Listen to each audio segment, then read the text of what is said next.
atskaite par vissmukāko dīķi Latvijā.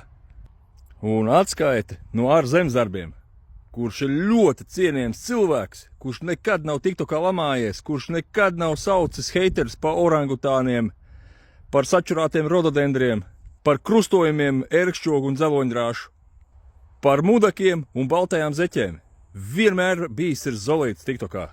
Un tā tad atskaita. Aha, iepriekš samuldēja. Sen es jūs, nezinu, jūs man tik daudz esat sarakstījuši, es cietos, un vot šodien, te pārīts man uzrakstīja komentārus. Ērkšķogu un dzeloņdrāts krustojums. Uj, pa šito dīķi man ir ko stāstīt par tiem krustojumiem.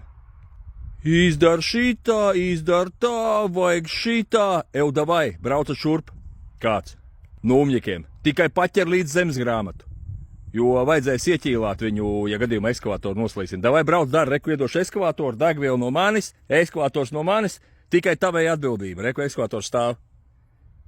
Paķer līdzā zemes grāmatu, lai var ieķīlāt. Un tad ķeries klāt pie džoistikiem un aiziet.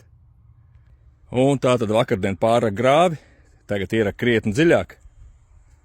Vakar nopumpēju, šodien arī jāpumpē. Un tagad tie biezumi tur nāk iekšā. Izmet reku, tas ir papagaļu būrs, izmet papagaļu no būra ārā, tas tagad dzīvo istabā. No ko viņš iedomājās? Man vajag, es viņu izmet ārā. Nu, istabā viņam labāk, viņš var vairāk palidot. Un tajā būrī ir ielikts iekšā tas iesūcušais gals. Pumpēsim nost. Daudz nav piecies, bet ir jānopumpē. Un tā tad atskaitīt. Tā tagad izskatās, te jau šitā pļaviņa ir gatava. Protams, salīdzināt nevar. Te jūs atceraties, bija ūdens, metrs. Tagad regu te tāda maltas saimnieks varēs ar to, ka izlīdzinās. Viņš pa šajien varēs arī brīvi atnākt un uz otru pusi aiziet. Un tas galvenais mērķis bija šim dīķim iegūt šādas teritorijas pēc iespējas vairāk. Pats galvenais mērķis. Ne tas dīķis tur tā, bet lai var izmantot šo teritoriju. Un lēnām viss sāk veidoties.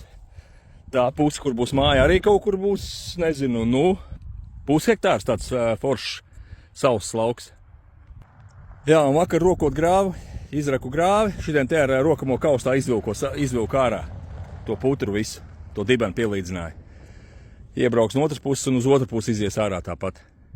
Bet aiziešu uz otru pusi, sūdi bišķiņ briest tur, jā, jo tās čupas lielas, un tas kūdras biezums ir kaut kādi 4 metri, tā čupa spiežoties uz leju, viena ieslīdēja. Baigā kaudze. Un viņš, grib slīdēt iekšā. Tā kā tām čupām arī bija jāpačakrējās. Tā, esmu otrā pusē, no otru nekuši tā kaudze ieslīdēja, re, tā kā lava ieslīdējas. Bet nekas no otras puses iebraukšu, vienreiz izmetīsim ārā. Un tā lielā čupa rāda tādu spiedienu. Te no šīs vietas, ja kaut kas teica, neizstāt, ka 4 metri, re, kur var redzēt, pievilkšu klāt. Telefons neatdod. Nomērīšu ar strelu. Te ir kaut kur 4,5 metri tas dziļums. Tā. Un mums nav vairāk, man nav vairāk, kur mest, nav kur izmest, jo tur ir jau sākās kaimiņu teritorija izieš ārā. Ja varētu vēl mest uz pļavas ārā, mest uz pļavas, bet tur ir sveša teritorija. Un tāpēc to, ko var samest šitien te, žāvēsim šitien, nolīdzinās, lai pastāv tās čupas. Jā, un tie krustojumi ērkšķogi, jā, un dzeloņdrāts, jau man tur raksta visu kaut ko, vajadzēja šito, vajadzēja tā. Jā, varēja iesist rievsienu, varēja iedzīt ceļu, šķembu, visu kaut ko varēja, bet ekonomiskais pamatojums visam ir vajadzīgs. Šitien te ir barterīts, es taču nevaru arī 500 000 likt ceļus būvēt un nezinu ko. Tā melnzem nemaksā 2 miljoni. To, ko var izdarīt ar ekskavātoru, izdarīs. Tā, un te nevar tāpēc izmest, ka reku kaimiņu robežu šitien purvs turpinās. Tāpēc reku jau viss ir piemests, reku te viss samests jau. Tas vidus vēl palicis, kur braukt ārā, es arī to sametīšu. Viss vairāk te nav, kur mest, jāmet būs miers.